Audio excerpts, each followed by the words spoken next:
अस्सलाम वालेकुम अजीज तलबा। आज हम साल अव्वल का एक अहम और निस्बतन मुश्किल मजमून डिस्कस करेंगे। ये मजमून मशहूर इल्मी अदबी शख्सियत सर सैयद अहमद खान का लिखा हुआ है और इस सबक का नाम है अपनी मदद आप। अजीज तलबा, इससे पहले कि हम इस सबक की तफहीम के मरहले से गुजरें, आपको सर सैयद अहमद खान से मुतारिफ करवाता चलूं। सर सैयद अहमद खान 1817 में दिल्ली में पैदा हुए। बचपन से अरबी और फारसी सीखी। मुश्किल हालात के बावजूद अपनी मेहनत के बलबूते पर जज के ओहदे तक रसाई हासिल की। 1857 में इन्होंने कई लोगों की जानें भी बचाई। आपने मुसलमानों को उनकी ख्वाब गफलत से जगाने के लिए गाजीपुर मुरादाबाद में स्कूल कायम किए, साइंटिफिक सोसाइटी का क्याम किया, अलीगढ़ इंस्टीट्यूट का इजरा किया, रिसाला तहजीबुल इखलाक जारी किया और हर साल मोहम्मदन एजुकेशनल कॉन्फ्रेंस करवाते थे। इसके अलावा मुसलमानों के लिए, खास तौर पे उन मुसलमानों के लिए जिन पर तालीम के और इल्म के दरवाजे बंद थे, जो उन्होंने स्कूल खोलने का सिलसिला शुरू किया था, वो बाद में अलीगढ़ का स्कूल कॉलेज बना और उसके बाद वो मुस्लिम यूनिवर्सिटी बन गया।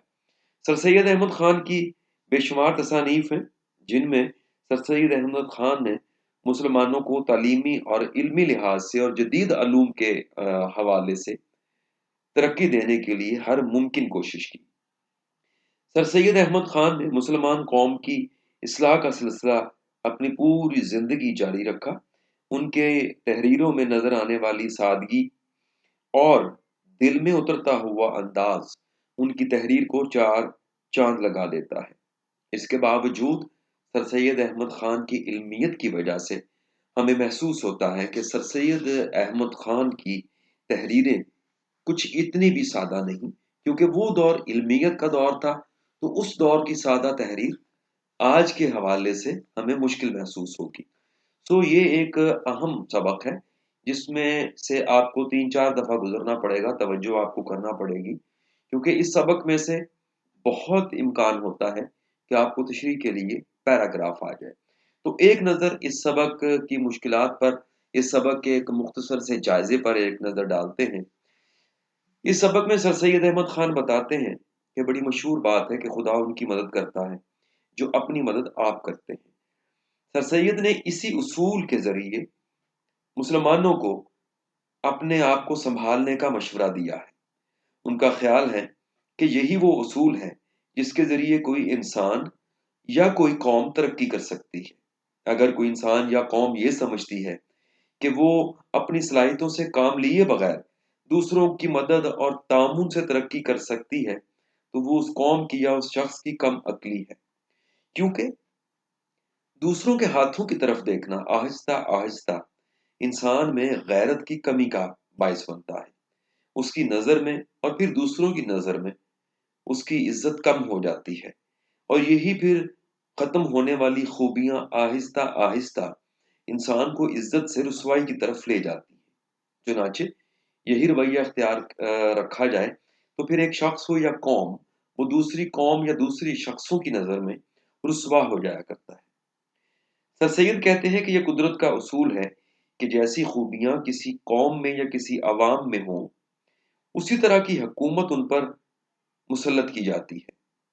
बिल्कुल इस तरह से जैसे पानी अपने धारे में बहता है, उसी तरह से जो अवाम का किरदार होगा, वैसी ही हुकूमत उनके सरों पर बराजमान हो जाएगी और कौमी तरक्की सिर्फ एक ख्वाब बनकर रह जाएगी। इसी तरह से जब कौम सुस्ती, काहली, बेईमानी और खुदगर्जी जैसी इखलाकी बीमारियों का शिकार होती है, तो वो ज़वाल की गहराइयों में जा गिरती है। बाज लोग इन बीमारियों को, इन मसाइल को बैरूनी तौर पर हल करने की ख्वाहिश करते हैं, लेकिन वो इस बात से बेखबर रहते हैं कि अगर ज़ाहरी तौर पर ये खामियां ख़त्म भी हो जाएं, तो ये हमेशा के लिए ख़त्म नहीं होती, बल्कि किसी और शक्ल में वकूअ पज़ीर हो जाती हैं। सर सैयद अहमद खान आगे चलकर हमें समझाते हैं कि दरअसल वो शख्स असल गुलाम है जो ज़हनी गुलामी का शिकार है। ہم عموماً یہ سمجھتے ہیں کہ جس پر کوئی ظالم آقا یا ظالم حکومت حکمرانی کر رہی ہو وہ غلام ہے. سر سید کہتے ہیں کہ نہیں، جو شخص ذہنی طور پر غلام ہے اصل میں وہی غلام ہے، اور لازمی طور پر ذہنی طور پر غلام ترقی نہیں کر سکتا. چنانچہ عام طور پر ہم غفلت اور سستی کا شکار ہو کے اسی امید میں بیٹھے رہتے ہیں کہ ہمیں کوئی خضر مل جائے جو ہمارے مسائل حل کر دے، کوئی ایسی ہمیں حکومت مل جائے جو چٹکی بجاتے ہی ہمارے اعمال کو درست کر دے، ہماری اصلاح کر دے، خوشحالی کا دور دورہ ہو. سر سید کہتے ہیں کہ ایسا ممکن نہیں، بلکہ حقیقت اس کے بالکل برعکس ہے. اگر ہم ایسی تبدیلیوں کے خواب دیکھتے ہیں جو صرف خیالی ہیں، یا جس کے بارے میں ہم چاہتے ہیں کہ وہ چٹکی بجاتے حل ہو جائے ہمارے مسائل، تو یہ محض خیال ہیں، یہ خیالی پلاؤ ہیں، اور ان کی اس سے زیادہ کچھ اہمیت نہیں. عزیز طلبہ، ہم نے سر سید احمد خان کے تعارف سے آگاہی حاصل کی، ہم نے اپنی مدد آپ کے خلاصے پر ایک نظر ڈالی کہ اس کا مرکزی خیال کیا ہے. اب ہم کچھ اہم امتحانی نکات پہ گفتگو کرتے ہیں. آپ اپنی رہنمائی کی کتاب سے، یعنی اپنی گائیڈ بک سے اس سبق کو تیار کیجئے گا. مشکل الفاظ کے معنی بھی دیکھیے، کیونکہ مشکل الفاظ کے معنی جب آپ پیراگراف کی تشریح کا سوال کریں گے، اگر اس سبق میں سے پیراگراف آپ کو تشریح کے لیے دے دیا جاتا ہے تو مشکل الفاظ کے معنی اگر آپ کے ذہن میں ہوں گے تو آپ کو سہولت ہوگی.